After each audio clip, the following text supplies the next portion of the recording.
Welcome to Sissygram Stories channel. Today, I come up with whole new story content for you.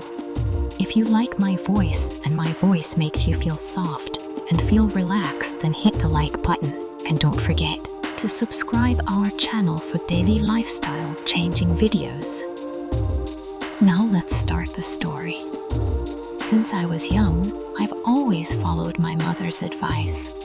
She often reminded me to take my vitamins, a habit that became even more important after my father disappeared, leaving just the two of us to share our lives. One day, while helping her with the laundry, I noticed how different her clothes were from mine. Unlike my blue jeans and t-shirts, her wardrobe felt elegant, with delicate textures that I couldn't help but admire. Later, as I was taking a bath, I saw her stockings hanging from the shower rod. When I asked her what a run in her stocking meant and why my socks didn't have runs, she explained that it was a feminine thing. This piqued my curiosity, and one day I decided to explore her dresser. That moment would alter the course of my life. The contents of her drawers were unlike anything I had ever seen. Silky, supple fabrics with a pleasant, almost intoxicating scent. I couldn't resist returning to her dresser at every opportunity. One day after school, when my mother was at work, I mustered the courage to try on some of the stretchy garments. Though it was strange at first, I couldn't deny how exhilarating it felt. I even accidentally spilled a bit of her perfume on myself, but I carefully returned everything to its place before she got home.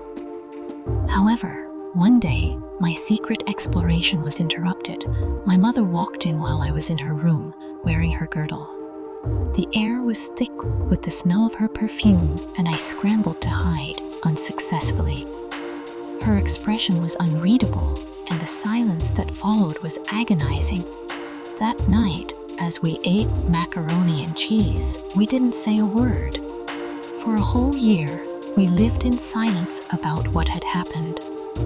Then one day, while searching through some boxes in the garage, I stumbled upon an even greater treasure trove of her clothes. Once again, I couldn't stop myself from dressing up, completely immersing myself in the sensation of wearing these garments. This time, however, my mother caught me again. Instead of avoiding the topic, she insisted we have a conversation. Terrified, I confessed that I enjoyed wearing her clothes. I burst into tears, overwhelmed with shame and fear. But to my surprise, she didn't react harshly. After some time, she reassured me with her love and began introducing me to a new reality. Shortly after, she asked me to start taking new vitamins with breakfast. At the time, I didn't understand why, but I trusted her. Over the next couple of years, subtle changes began to occur in my body. My chest started to feel tender, and eventually I noticed small lumps forming. My mother explained that these changes were natural and encouraged me to continue taking the vitamins. By the time I reached middle school, I noticed more significant differences between myself and the other boys. While they were growing facial hair and developing deeper voices, my body was changing in other ways. My waist narrowed, my thighs and chest grew curvier, and my voice remained soft. I began to feel more at ease around the girls in my class, bonding with them in ways the other boys couldn't. Eventually, my reflection in the mirror became undeniable. My body looked more feminine than masculine, and I started to feel a sense of belonging when others mistook me for a girl. My mother noticed these changes too, and gently suggested that I let my hair grow longer, which only enhanced my appearance. One day, I finally confronted my mother with all my fears and questions. It was then that she revealed the truth. Ever since my father had left, she had dreamed of raising a daughter. She had taken deliberate steps to help me transition into the person I was becoming, and the vitamins I had been taking were part of that process. We both cried, but her honesty brought us closer. She then surprised me with a new dresser filled with clothes she had picked out, but pajamas, nightgowns, and accessories like barrettes and earrings. For the first time, I felt fully seen and accepted for who I truly was. Over the next few years, I fully embraced my identity, with my mother supporting me every step of the way. Eventually, I underwent a medical procedure to align my anatomy with my identity. Although I was nervous, I trusted the journey I was on. When I woke up from the surgery, I felt a sense of peace. There was no turning back, and for the first time, I felt complete. Afterward, my mother and I celebrated by going shopping together.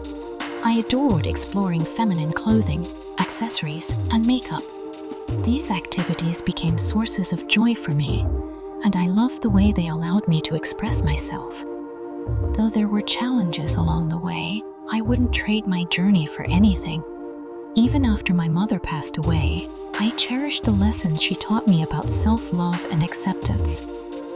Whether I was embracing my femininity, building relationships, or simply enjoying life, I carried her love and support with me now.